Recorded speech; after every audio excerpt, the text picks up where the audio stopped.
Welcome to the Multifamily Investor Nation podcast. I'm your host, Dan Hanford, one of the managing partners at PassiveInvesting.com. I want to welcome our guest. It's actually got a guest again. So he's been on this podcast before. He's coming on to talk about another asset that he's closed. We have Jonathan Barr with us. Welcome to the podcast, Jonathan. Hey, thanks for having me, Dan. Awesome. Well, I'm looking forward to diving into this asset called Meridian Place Apartments out of Oklahoma City, 69 units. You closed on this thing just recently in July of 2021. So before we dive into that asset, share with the listeners that maybe didn't hear your prior story or in your prior episode, share with the listeners a little bit about your background and then how does it relate to multifamily? Sure. So grew up in a real estate family. Joined the family business after the last recession where we're doing flips, did about 400 flips in that 10-year period. Did some ground up construction, and this is all in Los Angeles, had a small portfolio of smaller multifamily in Los Angeles that I've now been selling and 1031ing into properties in the Midwest. So we have a building in Kansas City and now we have 2 in Oklahoma City, and we're continuing to grow that. And some of that being our money and a lot of it now starting to be more other people's funds. That's awesome. That's great. Yeah. Well, let's go ahead and dive into this asset and let's talk about how did you find it?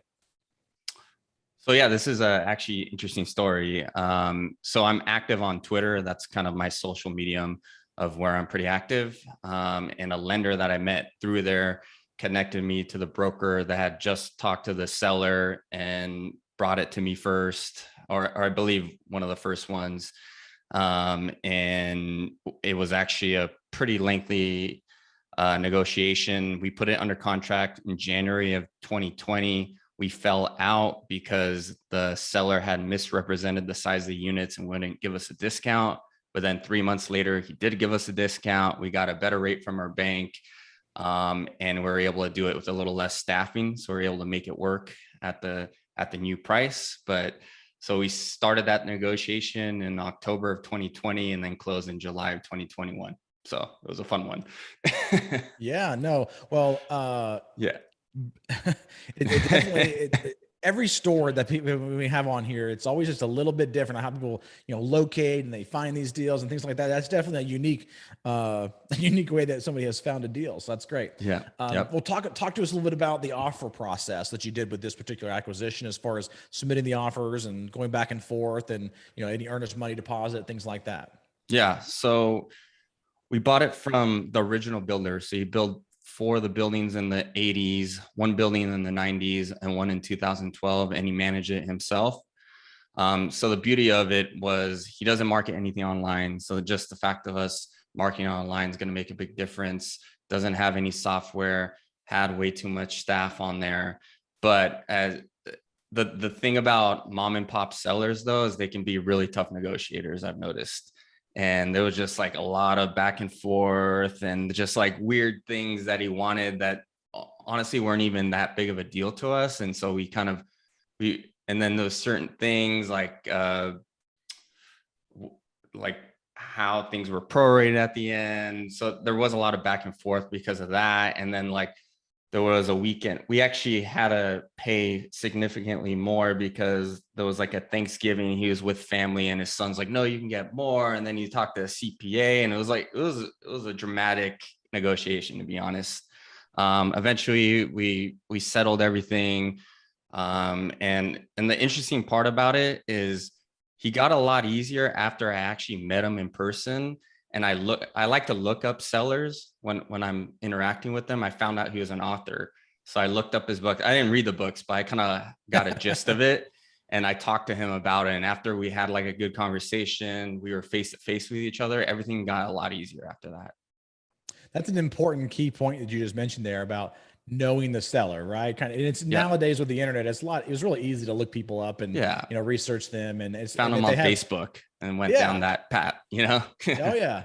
No, that's great. That's great. And I'm sure you probably were able to build some good rapport with them that way too.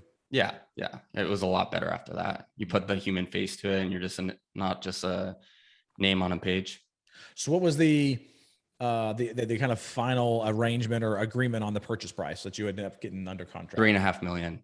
And then a $50K credit for the windows that we're not changing all the windows, but a good chunk of the windows we're changing out.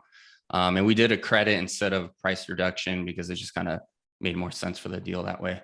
And the seller was okay with that. Sure. Now, in this negotiation, was there any seller financing, or was it all just free and clear and bank loan debt plus the, okay. All right. Yep. So got it for 3.5 million, and any hard money or any earnest money deposit? No regular contingency period, which is kind of rare these days. Everything's like hard money. But it was mom and pop. We didn't have competition on the deal, so we were able to kind of negotiate more terms that were preferable to us. Did you have to put up any money up front? A deposit? Yeah. So what was 50K. that? 50K. Okay. Yeah. So 50K at the start of the transaction. Yep. A little over 1%, just under 2%, not too bad. Yep. And let's see. And did you walk us through the terms of the contract? Was it 30 days due diligence, 30 days to close, and some extensions built in? 30 days physical, 45 days financing, 60 days to close, and then a 30-day extension if we needed it with a 1% additional deposit. Okay. All right. Yeah. Pretty simple. Yep. So 30, 45, 60, and then additional 30 if you need it.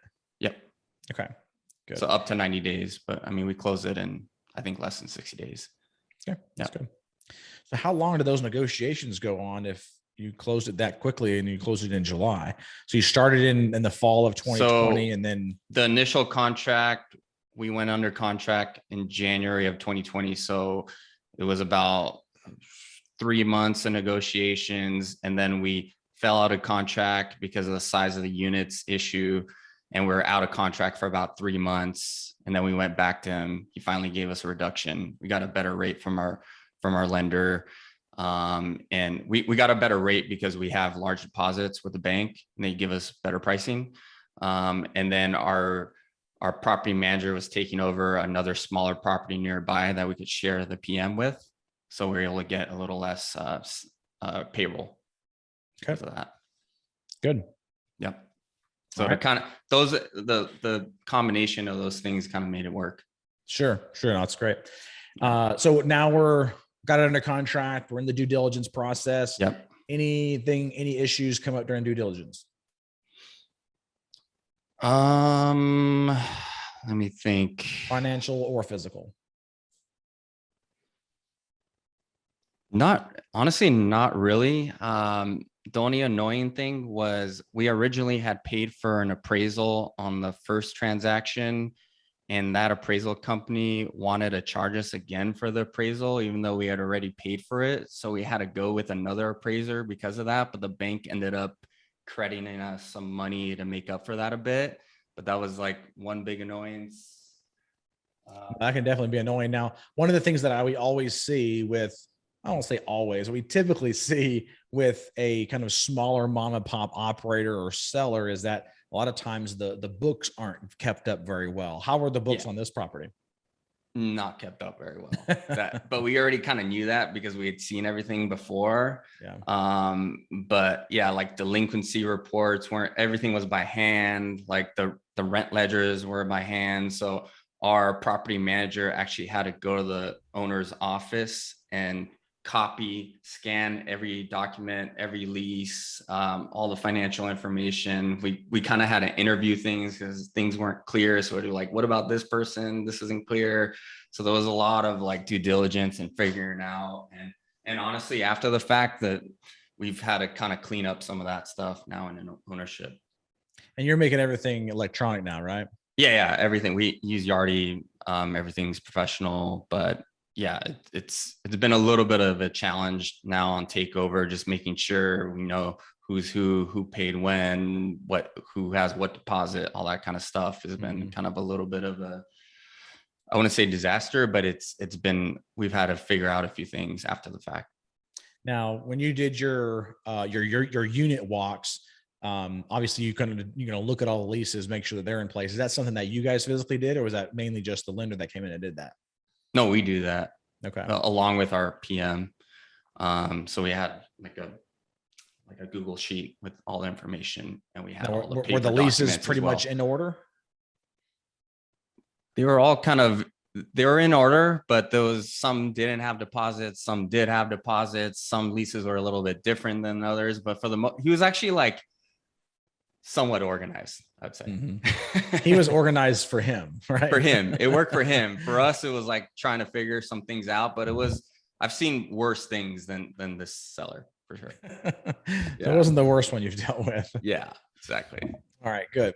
Well, walk us through the financing on this one as far as the debt is concerned. Yeah, so we use Bank of the West was the bank we used. They gave us the rate was 2.52 30-year AM. And the reason why they gave us that pricing is they had a promotion, and also we kept large deposits. So we kept 25% of the loan in deposits with them to get that rate. And actually one of our investors also deposited some money with the bank to help us hit that mark. That's good. And so it's any interest only? No interest only, but at that low of a rate, it kind of doesn't matter. Sure. No interest only, 30-year, 2.52. Recourse. Yeah. Say again? It's recourse too. Yeah, full recourse. And what's the balloon? 5 years. Okay. Yeah. So 5-year balloon. But our idea is we're going to refinance within 5 years into agency. Okay. So walk us through the business plan on this deal. What's the kind of the overall kind of plan to take it from the 3.5 million to the next level up? Yeah. So we're going to do modest rent bumps, probably about $50 across the board. We're changing out windows.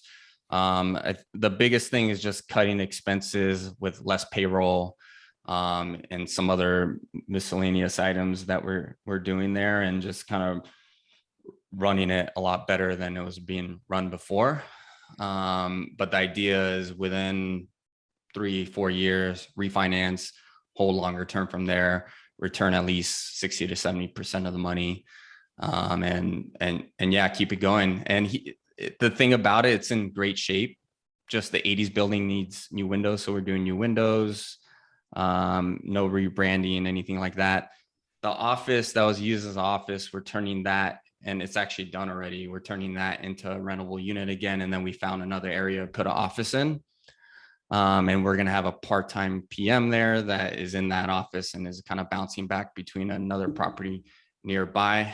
But yeah, like the good thing about having the original builder and having a mom and pop that kept it in really good shape is, and that the fact that it is a little newer, is the work orders comparing to our 1970 building is a lot less than what we're dealing with over there. So maintenance has been pretty easy so far.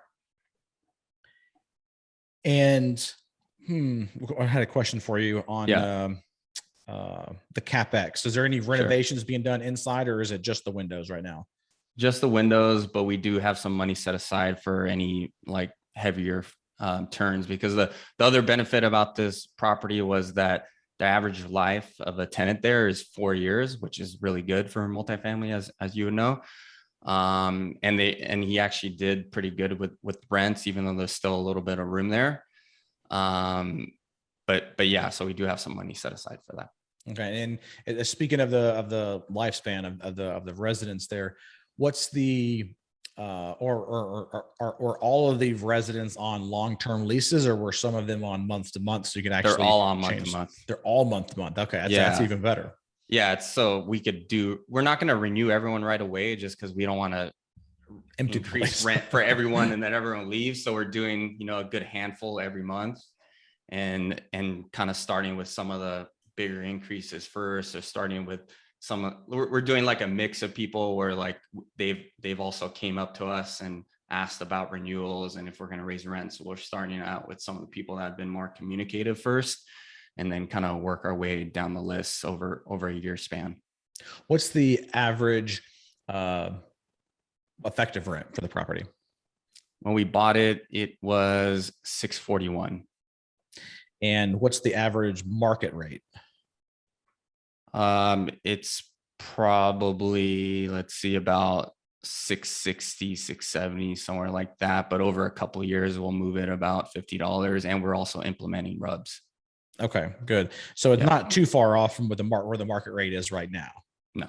Okay. So that's why you were saying he'd still maintain that. And for the listeners here, I want to make sure I clarify something. When I said good to the month-to-month leases, it doesn't mean that I like month-to-month leases on my property, right? It Yeah. just means that when you're buying a property, if everybody's on month-to-month, it gives you a lot more options to be able to set renewals and flexibility to increase the rent and stuff like that. So, or non-renewal if you don't want to keep them. That's true too. That's true too. That's definitely a good thing. So having those all on month to month, I think is a good thing.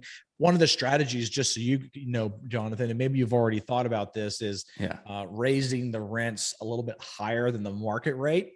And basically saying, going to the residents and saying, so like right now, let's say they're paying $600 a month. You can say, we're going to be increasing your rate, or the rate's going to be increasing month to month to $700 a month. However, if you want to sign a longer term lease, say 12 months, then you can get it for $675 or $650 or whatever. That way you're giving them the incentive to actually sign the longer term lease instead of getting the higher rate.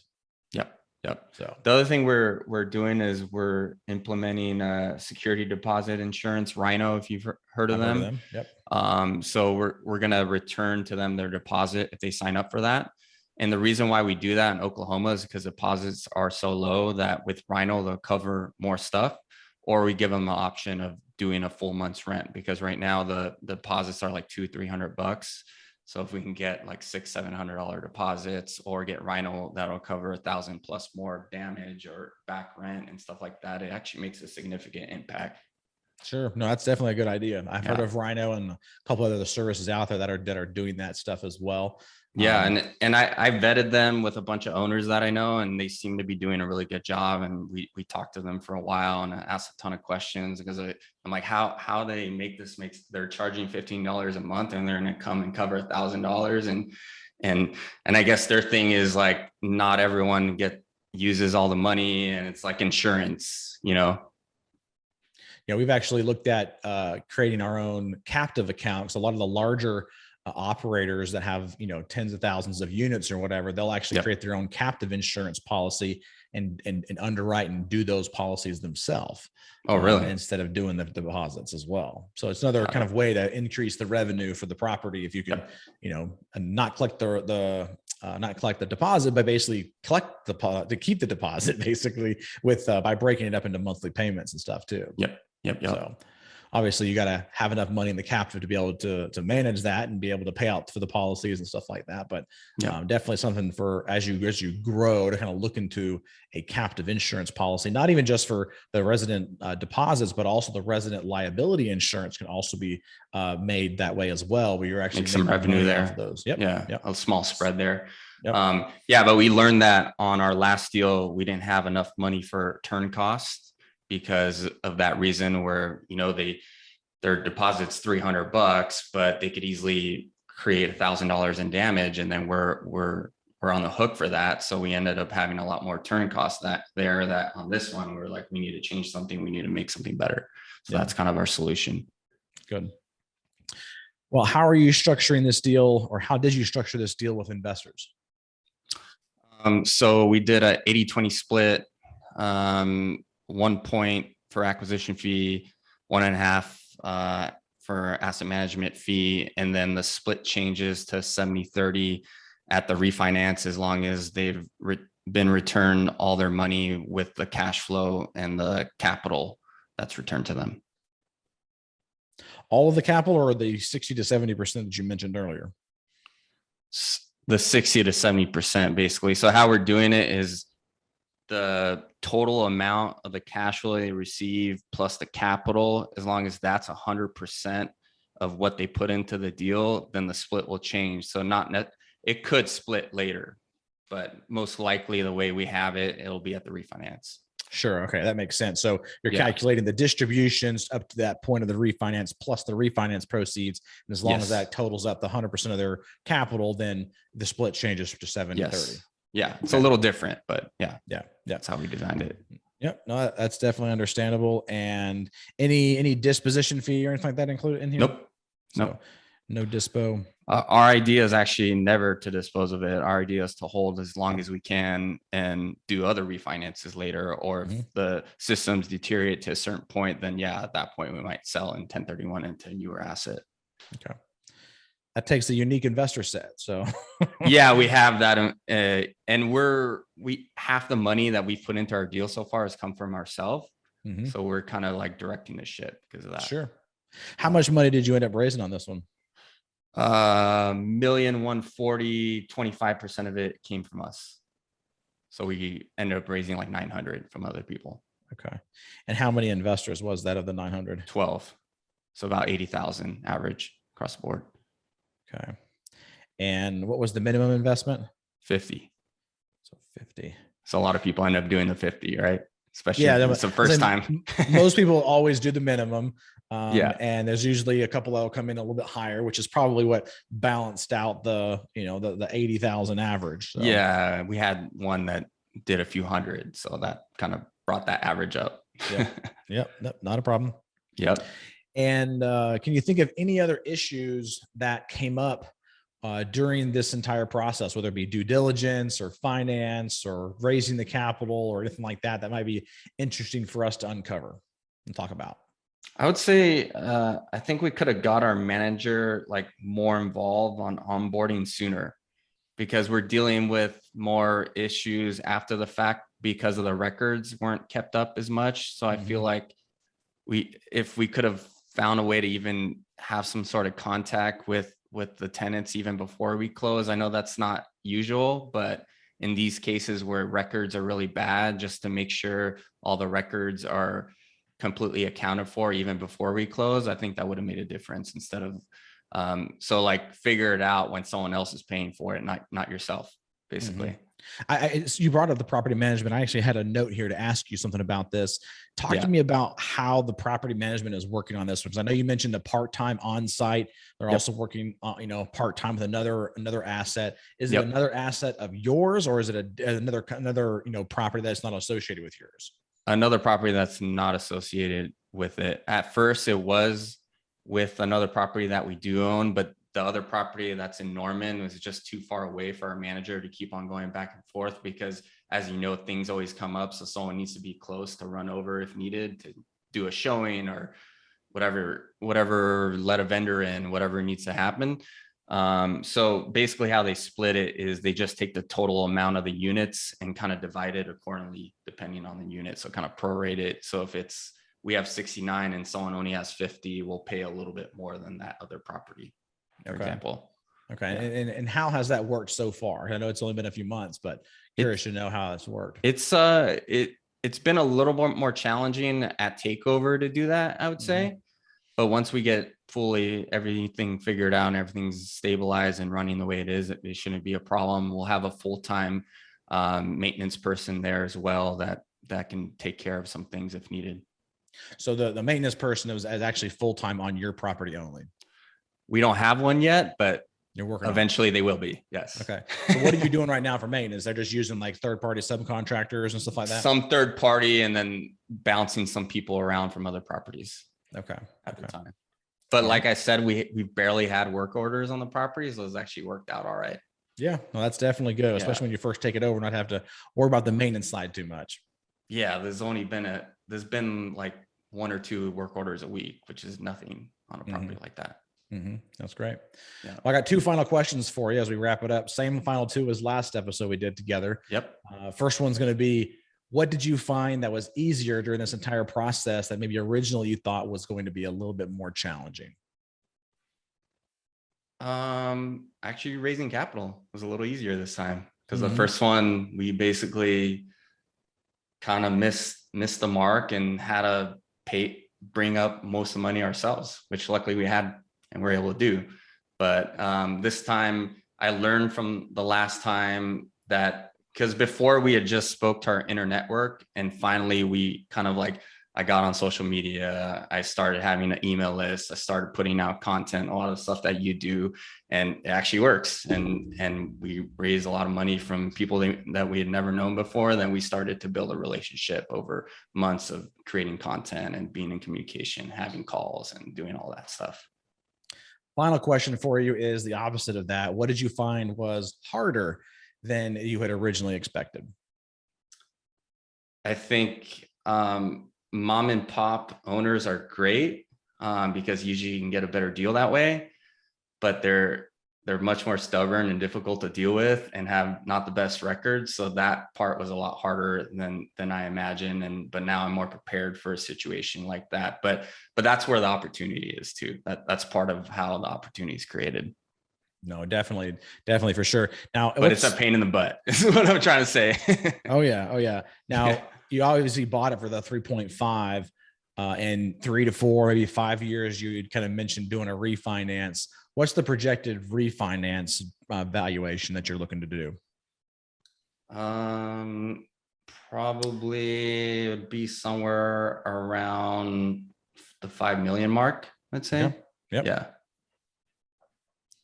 So right at the 5 million. I have those numbers. I should have pulled that up. But yeah. I just pulled that one out of my hat right here at the last minute just to throw you for a loop there, Jonathan. Yeah. Sorry about that. It's all good. Well, gotta be on my toes, right? Keep me on my toes. That's right. Yeah. Especially when I'm the one asking the questions, right? Yep. Well, I want to thank you for being here and participating with the podcast once again. Looking forward to continuing to follow you as you close more deals. How can the listeners reach out to you if they have further questions for you about this acquisition, or maybe they just want to continue to follow you more? Yeah, you can follow me on Twitter at JB2 Investments or go to our website, jb2investments.com. I also have an ebook on there about accelerated depreciation, 1031 exchanges, and investing with retirement funds. And it's just jb2investments.com/lower. Awesome. Well, again, thank you so much, Jonathan, for being on here. I really appreciate all this, and looking forward to having you on a future episode as you continue to close more. Yeah, thank you. Awesome. Thank you so much, Jonathan. Yeah, thanks.